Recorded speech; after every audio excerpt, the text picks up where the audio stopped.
Amém. Você pode abrir a sua Bíblia nesse momento, no livro de Apocalipse, no capítulo 3. Vamos avançar, retomar, na verdade, os nossos estudos, séries de estudos sobre o livro, de Apocalipse.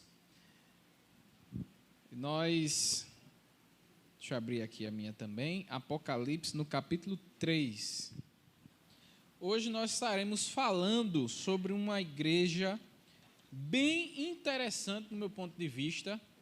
Não é que as outras não sejam interessantes, mas essa tem algumas particularidades, que é a igreja de Sardes. Apocalipse capítulo 3, do verso 1 ao verso 6. Quem achou diz amém. Amém. Diz assim a palavra de Deus: ao anjo da igreja em Sardes, escreve: estas coisas diz aquele que tem os 7 Espíritos de Deus e as 7 estrelas. Conheço as tuas obras e que tens nome de que vives e estás morto. Sê vigilante e consolida o resto que estava para morrer. Porque não tenho achado íntegras as tuas obras na presença do meu Deus. Lembra-te, pois, de que tens recebido e ouvido, guarda-o e arrepende-te. Porquanto, se não vigiares, virei como um ladrão, e não conhecerás de modo algum em que hora virei contra ti. Tens, contudo, em Sardes, umas poucas pessoas que não se contaminaram as suas vestiduras, e andarão de branco junto comigo, pois são dignas. O vencedor será assim vestido de vestiduras brancas, e de modo nenhum apagarei o seu nome do livro da vida. Pelo contrário, confessarei o seu nome diante do meu Pai que está com os seus anjos. Quem tem ouvido, ouça o que o Espírito diz às igrejas. Fecha teus olhos. Pai, mais uma vez, Senhor, diante de Ti, nós queremos Te pedir que o Senhor traga à luz a Tua palavra nesta noite, que a Tua palavra seja revelada aos nossos corações de forma clara, para que a Tua igreja possa entender o que o Senhor quer falar conosco. Em nome de Jesus. Amém. Meus irmãos, ainda dando continuidade, nós já estamos quase terminando as cartas às igrejas da Ásia. Hoje nós vamos tratar de Sardes. Na próxima quarta-feira vamos falar de Filadélfia e, por fim, estaremos concluindo a igreja de Laodiceia. E aí, sempre é bom lembrar do contexto do livro de Apocalipse, Eu sempre digo que para a gente ter um bom entendimento, para que a gente possa ter uma interpretação, na verdade, uma exegese boa do texto, para extrair o maior número de conhecimento, nós precisamos conhecer algumas coisas. A gente viu isso na capacitação, no curso de pregação que nós tivemos aqui. Inclusive, vamos iniciar o módulo 2, o módulo 2 aí do curso de pregação. E o que a gente viu? Para a gente entender bom texto, a gente precisa ter uma boa exegese. E para a gente fazer uma boa exegese, precisamos conhecer quem é o autor do livro, precisamos entender para que o livro foi escrito, qual a intenção da carta, qual a intenção do livro, qual era o destinatário, e o que o livro quer falar conosco hoje. Então, nós precisamos ter esses elementos para entender o real sentido pleno do texto. Se a gente não fizer isso, nós vamos ter uma interpretação errônea. Nós podemos interpretar o texto de acordo com o que a gente acha que é. Mas o texto não pode ser interpretado de acordo com aquilo que a gente acha que o texto quer dizer. A gente tem que interpretar o texto de acordo com o que ele realmente quer dizer. No seu contexto histórico, para o público, no seu contexto, e como nós podemos aplicar para a nossa realidade hoje. Então, quem escreveu o livro de Apocalipse? João. Qual era o contexto ali? Ele estava onde? preso numa ilha chamada Ilha de Patmos. Ele já estava na sua idade avançada, né? Era um discípulo de Jesus, discípulo amado, discípulo que o Império Romano tentou matar João, né? Como foi que o Império Romano tentou matar João? Óleo fervente, né? E a Bíblia diz, ou a história da igreja primitiva vai dizer, que ele sobreviveu e foi sentenciado à prisão perpétua, né? E aí foi direcionado para a ilha de Patmos, que ficava à margem do mar Egeu, onde hoje é considerado ali aquela mediação do Oriente Médio, ali onde fica localizada a Turquia, certo? Grécia ali, Itália, Turquia, naquela região do Oriente Médio. E aí João, naquele momento, onde se encontrando preso, teve uma visão. Que visão foi essa? De Jesus, não é? O texto vai dizer que ele viu um homem de branco, os cabelos brancos, olhos como se fossem chamas de fogo, né? Os pés como latão reluzente, uma voz como voz de muitas águas, e ele, quando viu, caiu morto aos seus pés, e ele pôs a mão sobre a cabeça de João e disse: não temas, porque sou eu, Jesus, a quem falo. Então, o que você vê, escreva num livro, né? E envie às 7 igrejas que estão na Ásia. E nós estamos agora nos debruçando sobre estas igrejas e as características de cada uma delas.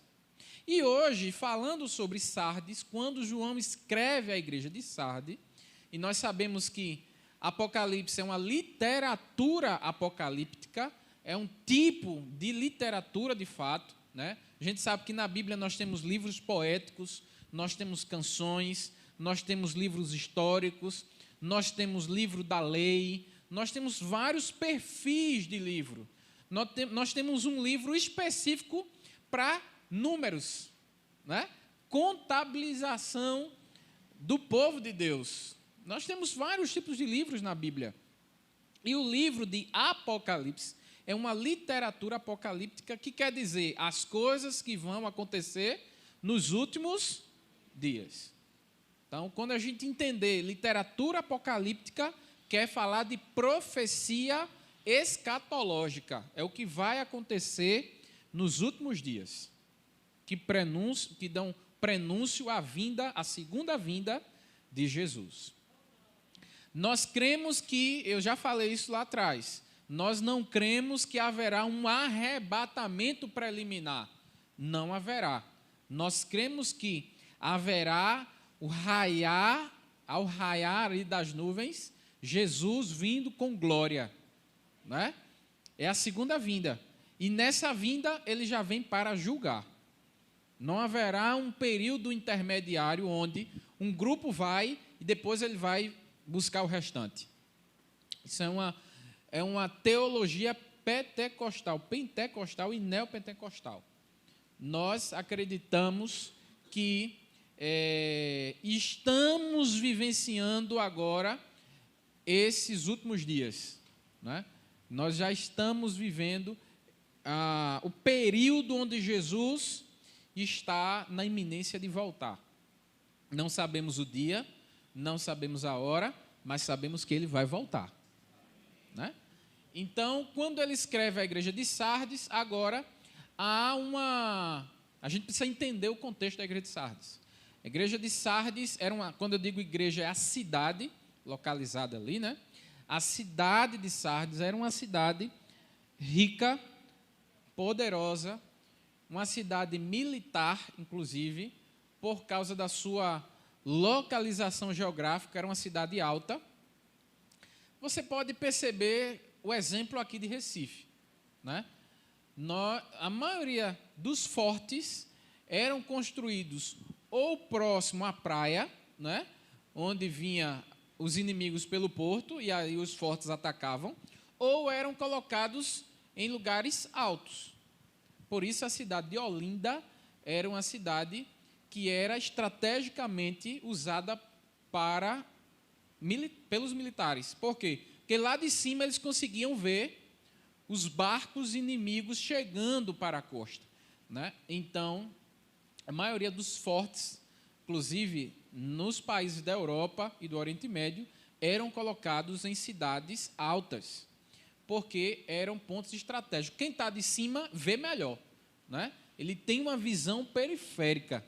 E a cidade de Sardes era essa cidade, uma cidade elevada, uma cidade militar, muito bem fortificada, e meados do ano 590 a.C., lá no período persa, né, os irmãos vão lembrar que o reino do norte, né, foi conquistado pelos persas, né, e ali, naquele período ali de 590 a.C., o rei Ciro, um rei persa, né, emplacou uma guerra ali contra o rei Creto, nomezinho assim, que era o rei que governava aquela região ali, da cidade da Lídia e também de Sardes. E aí a história vai contar que foi muito difícil para o rei Ciro conquistar a cidade de Sardes, porque era muito alta, elevada, muito bem ali organizada. E aí é uma história engraçada porque durante a noite, o povo da cidade de Sardes foi dormir, os soldados foram dormir, e aí o rei Ciro mandou um grupo de pessoas, na calada da noite, entrou pelas frechas da cidade e abriu os portões. E aí o exército entrou e encontrou a cidade dormindo. E aí conquistou aquela cidade, matou os soldados e conquistou aquela cidade com poucas pessoas que entraram ali, não é? Lá na frente, o tempo foi passando, cerca de 200 anos antes de Cristo, já no período do silêncio de Deus, conhecido como um período do silêncio. Na sua Bíblia, não sei, amém, Fábio? Na sua Bíblia, não sei, mas nas Bíblias mais antigas, do livro de Malaquias, entre o livro de Malaquias e o livro de Mateus, que é ali a divisão entre o Antigo Testamento e o Novo Testamento, nas Bíblias mais antigas tinham 4 páginas em branco. Não sei se na sua tem. Não tem mais, né? Por quê? Tiraram. Porque as editoras tinham um prejuízo grande com página. Colocava 4 páginas em branco em milhares de Bíblias que eram vendidas, era um prejuízo. Mas tinha essas 4... Tem ainda na sua, Marilene? 1,5? Oxa, mas na verdade tem Bíblias que tem 1,5, tem Bíblias que tem 4, mas qual é o sentido? Você pode perguntar, pastor, por que não tem nada aqui escrito? Porque era conhecido como o período interbíblico, ou o período do silêncio de Deus, onde dizem a história da igreja que no período entre o final do exílio babilônico até o período já do Império Romano, Deus ficou em silêncio, né? Na verdade, nós sabemos que Deus nunca parou de falar com o seu povo, mas é o período que não há relato de profecias dadas por Deus. O que a gente tem são histórias. E aí, no período de 200 anos antes de Cristo, o rei Antíoco Epifânio, mais uma vez, que foi o mesmo rei, né? O mesmo imperador ali, o mesmo senhor que mandou sacrificar uma porca no templo de Jerusalém, né? E ali houve o levante dos Macabeus, né? Na Bíblia da Igreja Católica tem lá 1ª e 2ª Macabeus. Na nossa Bíblia não tem, porque nós não cremos que é um livro inspirado, cremos que é um livro histórico, um livro epígrafo, né? Não sei se o nome é apócrifo, obrigado. Livro apócrifo, né? Mas é essa história. Então, por que eu estou dizendo isso, meus irmãos? Porque veja que tem um contexto histórico na cidade de Sardes. Todo rei, todo grande senhor que existia na história tentava conquistar a cidade de Sardes, porque Sardes era uma cidade rica, fértil e estrategicamente militar. E aí Antíoco Epifânio também conquistou Sardes. Mas lá na frente, o imperador também conquistou a cidade de Sardes, o imperador já romano, e helenizou aquela cidade, né? Tornou aquela cidade província de Roma, e ali colocou naquela cidade uma deusa romana chamada deusa Cibele. Tem alguém aqui com o nome de Cibele? Sua sobrinha, né? Então, Cibele é um nome de uma deusa romana, inclusive grega também. Quem foi Cibele? A mitologia grega e romana diz que Cibele foi a mãe dos deuses, né? A mãe dos deuses. E essa mãe, ela tinha o poder, isso, lógico, é mitológico, a mitologia, sabe que nunca existiu isso, mas os romanos acreditavam que essa deusa tinha o poder de ressuscitar os mortos. Essa deusa tinha o poder de dar a vida, de ressuscitar mortos. Então, vocês estão entendendo, né? Aí, agora, volta para o texto para você ver se você entende melhor ainda o que João está tentando falar. Cristo se apropria dessas histórias para falar com o seu povo na igreja de Sardes. Ele diz o seguinte, em Apocalipse capítulo 3, verso 1, diz: ao anjo da igreja de Sardes, escreve essas coisas. Diz aquele que tem as 7 Espíritos de Deus e as 7 estrelas: conheço as tuas obras, que têm o nome de que vives, mas vocês estão...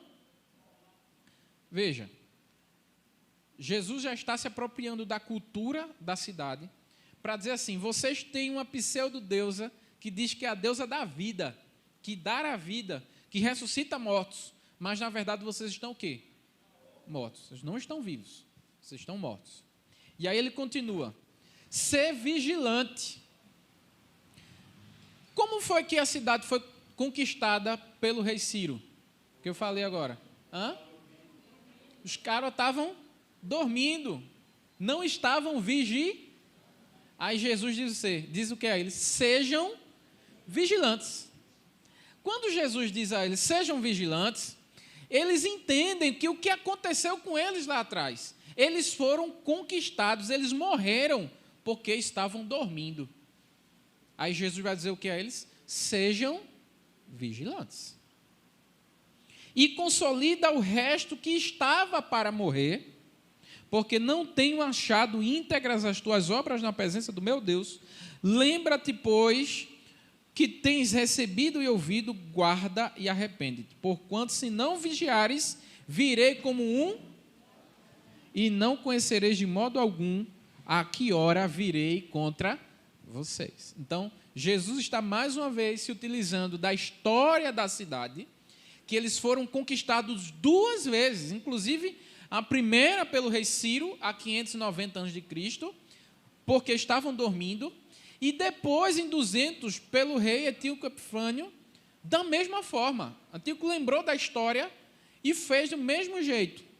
Na calada da noite, mandou um grupo de soldados, foi lá, os grupos entraram, se infiltraram na cidade, abriram as portas e o exército entrou na cidade. Então, Jesus está chamando a atenção daquela igreja para o que já aconteceu com eles na história, para dizer a eles o seguinte: vocês estão dormindo espiritualmente e precisam acordar. Porque senão eu virei contra vocês, como um ladrão, e vocês não saberão a hora que eu irei até vocês. A igreja de Sardes é uma igreja diferente das outras. Por quê? Porque em todas as outras igrejas, se você for ver lá, Cristo vai dizer: olha, vocês estão dando ouvido à doutrina de demônios. Olha, vocês estão dando ouvido à doutrina de Balaão. Vocês estão ouvindo nicolaítas. Vocês estão, esquecendo o primeiro amor. Cristo vai dizer algo disso. Mas para Sardes especificamente, Cristo vai dizer que eles estão mortos. E qual é a ideia de morto aqui? Porque, veja, a história vai dizer que a igreja de Sardes era uma igreja imponente, era uma igreja que tinha muitas atividades, era uma igreja que existia em número, eram muitos crentes que tinham lá na igreja de Sardes, mas mesmo assim Jesus olha para ele e diz: vocês estão mortos. Era uma igreja atuante, era uma igreja que tinha um extremo calendário, de atividades, vamos dizer assim, mesmo assim eles estavam mortos. E aí a gente vai entender o porquê eles estavam mortos. Tranquilo até aqui? Volto para o texto.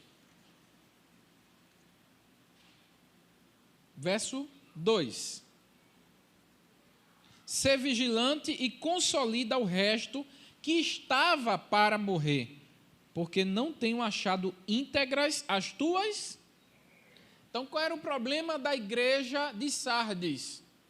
Eles faziam atividades, eles tinham uma programação, eles eram muito numerosos, mas as obras deles não eram obras íntegras.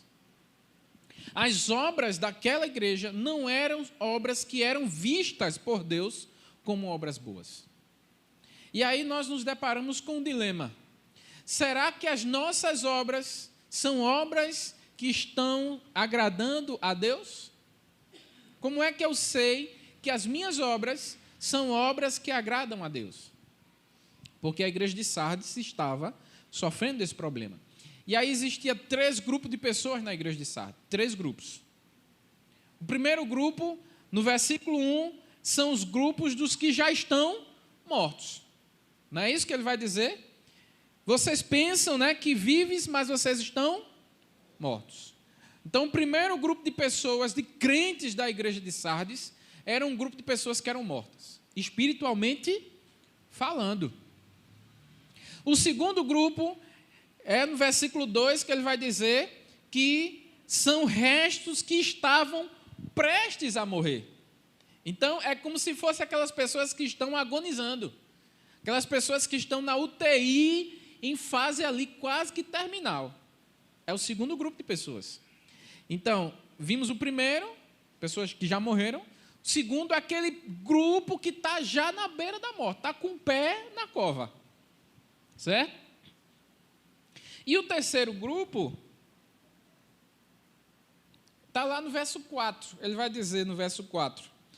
Tens, contudo, em Sardes, vocês têm aí na cidade, umas poucas pessoas que não se contaminam.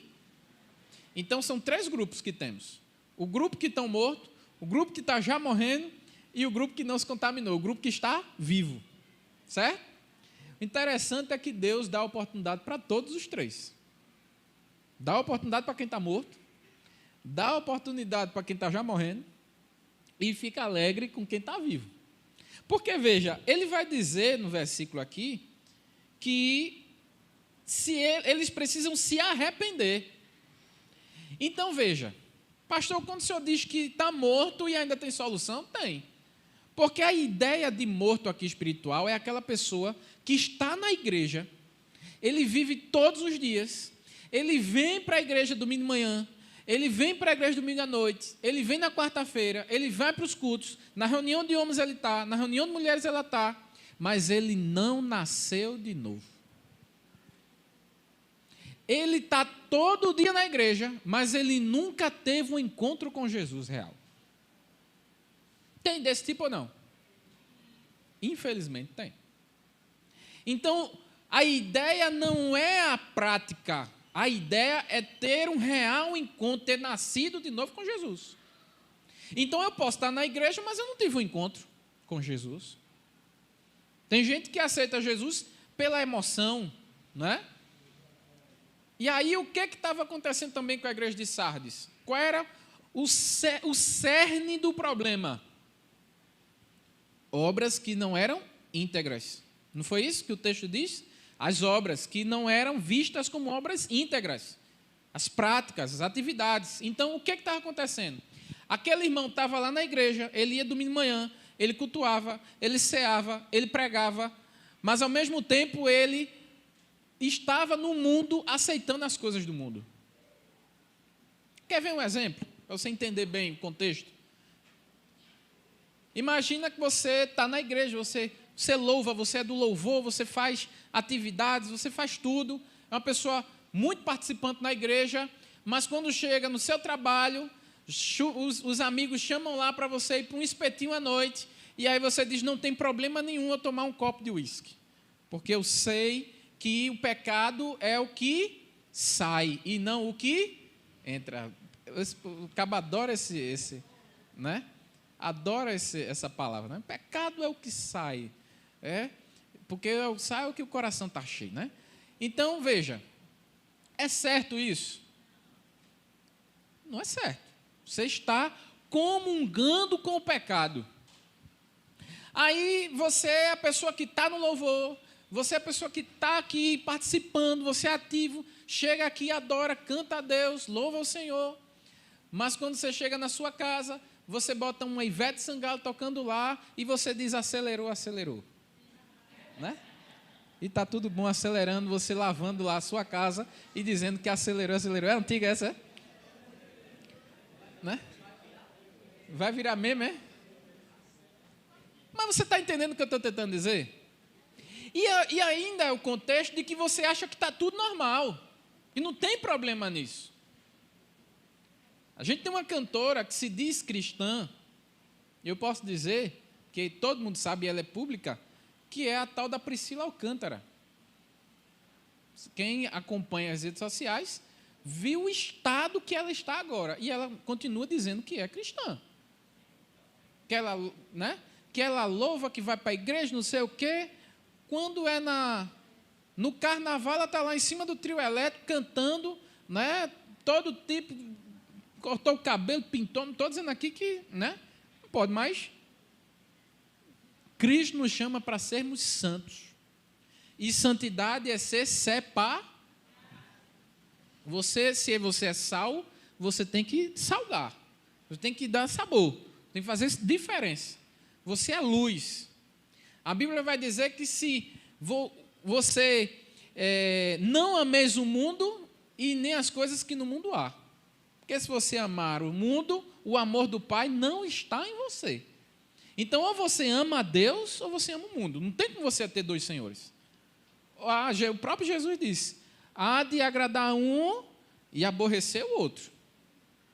Então, o problema central da igreja de Sardes era esse.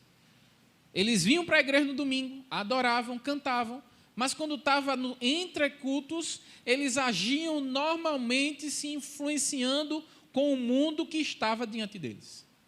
Por isso que Cristo olha para eles e diz, vocês acham que estão vivos porque vocês cantam, vocês louvam, vocês adoram, vocês vão para a igreja, mas na verdade vocês estão mortos.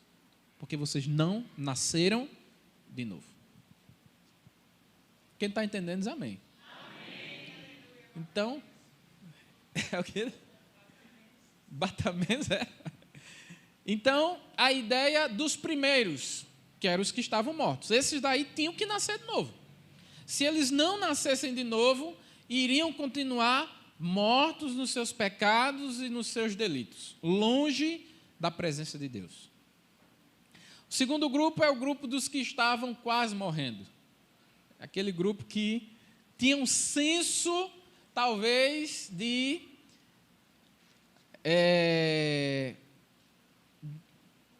um senso, vamos dizer assim, do que é correto. Sabe aquela pessoa que sabe que fez errado, se arrepende, chora, não é? Aquela pessoa que sente remorso, poxa, eu pequei, não era para eu ter feito isso, eu sou uma nova criatura, tudinho. Aí se arrepende, levanta a cabeça, quando menos espera, o que é que ele faz? Peca de novo, e no mesmo pecado. Esse daí é o que está agonizando. Esse aí é o que está ali. Aí tem que trazer o desfibrilador, não sei se a palavra é essa mesmo, para voltar o coração para o compasso. Porque o cara está lá fribilando o coração. Né? Então, são esses tipos de pessoas. Mas eles ainda têm um senso, né? Um senso, sabe que está fazendo errado. Mas o pecado, muitas vezes, fala mais alto. E por que ele não consegue se libertar? Porque o espírito está fraco. O que é que a Bíblia diz? O espírito tem que ser forte. A carne é que tem que estar fraca. Você tem que alimentar o espírito. Se a carne está mais forte, com certeza, você tenderá a pecar com mais frequência. Então, esses são aqueles que estão na UTI dos seus pecados e dos seus delitos. E, por fim, temos aqueles que estão com as suas roupas limpas, suas vestes brancas. Volto para o texto no versículo 3. 4 é? 4. Diz assim. Tens, contudo, em Sardes... 3 mesmo? Vamos para o 3. Vamos começar do 3. Lembra-te, pois, que tens recebido e ouvido. Veja, em todos os momentos, uma coisa muito interessante. Obrigado, mãe Irene. Deus lhe usou poderosamente aqui para a gente voltar para o 3. Em todos os momentos, Deus fala com o seu povo. Você crê que Deus fala conosco? Veja, Deus cria situações para que a gente receba a sua palavra, para que a gente escute a sua palavra, para não ter, naquele grande dia, você ter argumento de dizer assim, ninguém falou comigo. Eu não sabia. Todo mundo ficou sabendo, menos eu. Não tem. Em todos os momentos, Deus fala com o seu povo.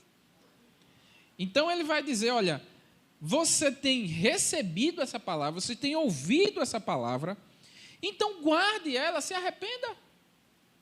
Se arrependa, meu irmão. E aí eu quero abrir um parênteses aqui. Pastor, como é que eu sei que eu estou nessa condição que preciso nascer de novo? Se você está vivendo uma vida dupla. Se você está vivendo uma vida de dualidade. Na igreja você é uma pessoa e na sua vida secular você é outra. Se você é essa pessoa, se arrependa mesmo. É momento de se arrepender. Porque naquele grande dia não terá argumento de você dizer que não estava sabendo. E aí, voltando. Porquanto, se você não vigiar, virei como um ladrão e não conhecerás de modo algum a que hora eu virei contra você. Aqui, como eu falei, né, é uma figura de linguagem. Cristo está se utilizando da história da cidade, o que aconteceu 2 vezes com a cidade. Uma com o rei Ciro e outra com Antíoco Epifânio, que eles dormiram, cochilaram, não despertaram, não foram vigilantes, e o inimigo veio como um ladrão e saqueou a cidade, destruiu a cidade. Cristo está dizendo, olha, você não sabe o dia que eu vou vir. Se alguém aqui souber o dia que Jesus veio, eu vou sair de perto de você, porque com certeza é algum problema de esquizofrenia. E ninguém sabe. Né? Se chegar alguém para dizer, você tiver um sonho, estou dizendo, viu? Se você tiver um sonho, chegar, pastor, eu tive um sonho. Que sonho foi? Eu vi um anjo descendo e dizendo que Jesus vai vir no final do ano. E minha irmã, você precisa nascer de novo. Porque a Bíblia diz que ninguém sabe o dia nem a hora. Mas a gente sabe que ele vem. Pode ser daqui a 2 segundos. Pode ser até o momento que eu estou falando aqui, todo mundo aqui seja arrebatado, está morando com o Senhor no céu. E não vai ficar nenhum, vai tudinho, viu? Todo mundo está aqui e vai subir. Então, a ideia é que nós não sabemos qual é o dia nem a hora. Verso 4. Tens, contudo, em Sardes, umas poucas pessoas que não se contaminaram, e as suas vestiduras, e andarão de branco junto comigo, pois elas são dignas. Irmão, sempre Deus vai olhar para o seu povo. Veja bem, isso é importante a gente saber. Deus sempre vai olhar para a sua igreja e Ele vai preservar o que são verdadeiramente dele. Os que são dele, Deus vai cuidar. Foi assim com Abraão. Abraão ia destruir a cidade. Deus foi lá e tirou os dele. Né? Então, assim, a ideia aqui é que Cristo, quando ele vai dar repreensão para a sua igreja, ele dá repreensão, dá oportunidade, porque ainda temos tempo de mudar, de se arrepender. Mas ele diz, olha, tem um grupo aí, que esse grupo são verdadeiramente salvos, lavados no sangue do Cordeiro. E esse grupo era aquele que se mantia firme, que se mantia fiel, né? Se mantia porfiando para entrar pela porta estreita. E quando o escritor bíblico vai trazer a ideia de pureza, pureza é aquele que não se contamina, aquele que não tem mancha, que não se suja. Porque o pecado, o que é que ele faz? Ele suja a nossa alma. É como se fosse uma lama preta, né? Uma graxa que fica grudada, manchando a nossa roupa. Então, Cristo vai dizer que aquele que é santo, aquele que busca fazer a vontade dele, esse tem as vestes brancas e vai andar junto com ele de branco também. Porque foram achados dignos para isso. Achar digno. Mas veja, o que eu acho fantástico no nosso Deus é que Ele dá oportunidade para todo mundo. Né? Ele dá oportunidade, Ele alerta, Ele fala. Ó, se arrepende, cara. Muda. Tenta aí sair dessa lama. O que eu podia fazer, que foi a minha graça, morrer por você, eu já fiz. Agora você precisa se permanecer fiel. É a única coisa que Cristo pede. Fidelidade. Santidade sem a qual ninguém verá a Deus. Então não adianta nós termos uma vida de dupla personalidade. Nós estamos enganando a nós mesmos. A nós mesmos. Pastor, como é que eu mudo? Como é que eu que estou nessa condição de na UTI aí, irmão, precisa pedir a ajuda de Deus. Porque tem muita gente que é muito prático, mas não é espiritual. O que é isso, pastor? Que é muito prático e não é espiritual? Quando nós estamos mais preocupados com a atividade e esquecemos a nossa vida espiritual, nós estamos na UTI. Se a gente encher o nosso calendário de atividades, mas esquecer da nossa vida espiritual, do individual de cada um, nós estamos na UTI, espiritualmente falando. Não adianta a gente ter aniversário disso, aniversário daquilo, presente para aquilo, reformar a igreja, não sei o quê, enquanto você não tem uma vida espiritual com Deus. Só entra tempo, sai tempo, 20 anos, 30 anos, 40 anos de igreja e nunca teve uma experiência com Jesus. Vive das experiências dos outros. Vive do que escutou falar. Vive das bênçãos que ouviu que Deus fez na vida de fulano. Deus quer fazer na tua vida. Então é necessário a gente nascer de novo. A organização não é mais importante que o indivíduo. Eu sempre advogo isso. As atividades não podem se sobressair do indivíduo. A pessoa é mais importante do que a instituição. O CPF é mais importante do que o CNPJ. Então, é se preocupar com a sua vida espiritual. Como é que você está? Você ora em casa ou só ora na igreja? Você lê a Bíblia em casa ou só lê a Bíblia na igreja quando mandam abrir a Bíblia para você ler? Faça um censo. Faça uma autoanálise. Poxa, eu passei a semana todinha e eu só oro quando eu vou para a igreja. Se você está sendo assim, você está na UTI. Se você passa a semana inteira e você só lê a Bíblia na igreja, você está na UTI. Se você passa a semana todinha, você vem para a igreja, você nem a Bíblia traz, você está morto espiritualmente. Nem a Bíblia, você tem a preocupação de andar com ela. Então você está morto. É duro, mas é a realidade. Porque quando nós viemos para cá, o que é mais importante para nós? Deus, a nossa fé, Cristo para nós, ou o nosso trabalho? E eu não estou, veja, eu não estou aqui advogando que você vai deixar de trabalhar para vir para a igreja. Não é isso. O contexto não é isso que eu estou dizendo. O que eu estou dizendo é, precisamos ter uma vida real, espiritual com o nosso Deus. Deus é um Deus de relacionamento. E quando é o relacionamento que nós temos com Ele? No nosso íntimo, individual, no seu quarto. Você acorda de madrugada, dobra seu joelho, você faz o seu devocional, você junta a sua família, vamos orar, vamos ler a Bíblia, vamos pedir a Deus que venha para a nossa família. Isso é vida de intimidade com Deus. Quem está entendendo diz amém. Então nós vamos avançar para o final, e aí eu vou liberar para vocês perguntarem. E aí o verso 5 vai dizer, o vencedor será assim, vestido de vestiduras brancas. E de modo nenhum apagarei o seu nome do livro da... Bota um pause aí para a gente continuar. Uns teólogos, inclusive teólogos do viés mais de Armínio, né? Arminianistas, que são aqueles que acreditam que nós podemos perder a nossa salvação, né? É a ideia de que se apropriam desse texto e interpretam da seguinte maneira, Timóteo. Diz que quando Cristo diz que de maneira nenhuma apagarei ele do livro da vida, Cristo está deixando entender que em determinadas situações, em determinados momentos, ele pode apagar.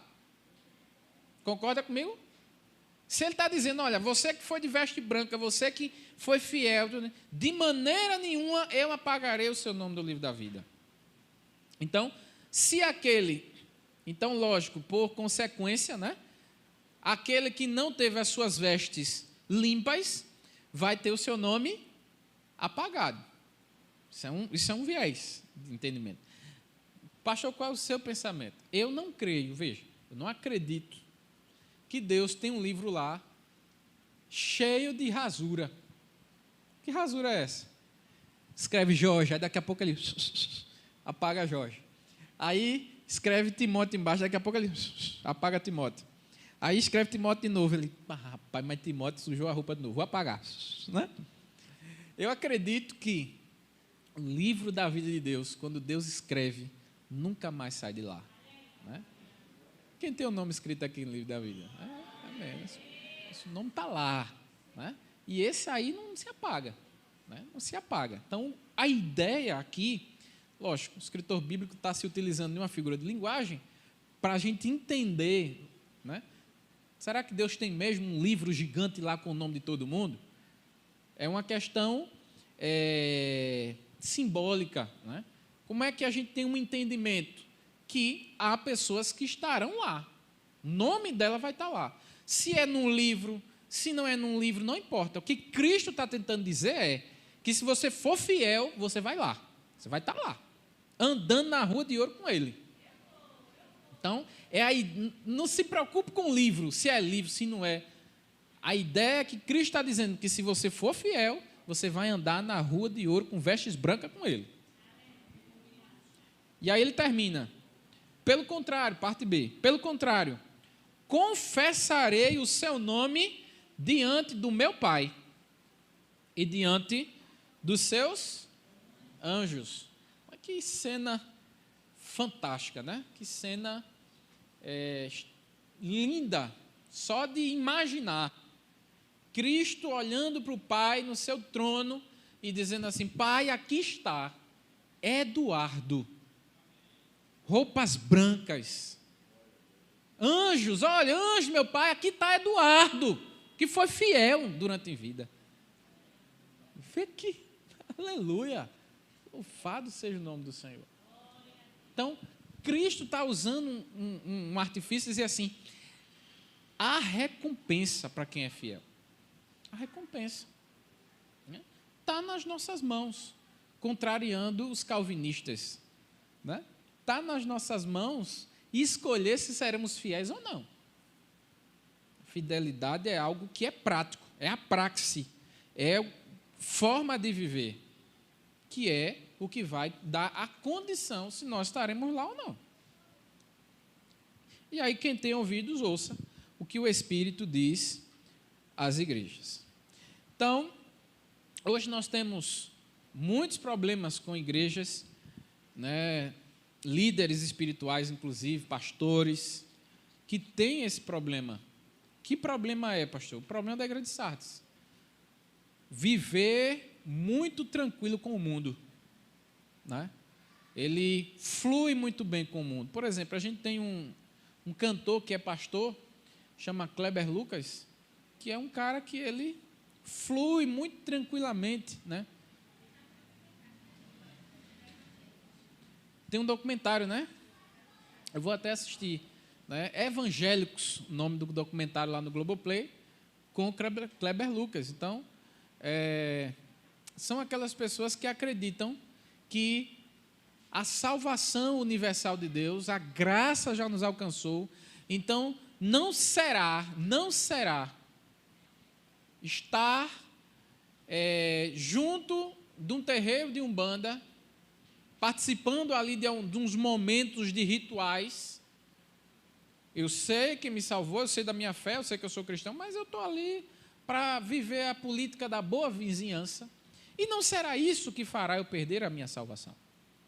Mas há uma linha muito tênue em você servir a Deus e estar no mundo. Né? Há uma linha muito tênue. Então, nós precisamos ter cuidado em trazer o mundo para perto, em estar vivendo no mundo, em comungar com as coisas do mundo. Precisamos estar alertas, vigilantes. Isso aqui vai me tirar da presença de Deus? Se vai me tirar, eu não faço. Então, que o Senhor aplique a sua palavra nos nossos corações.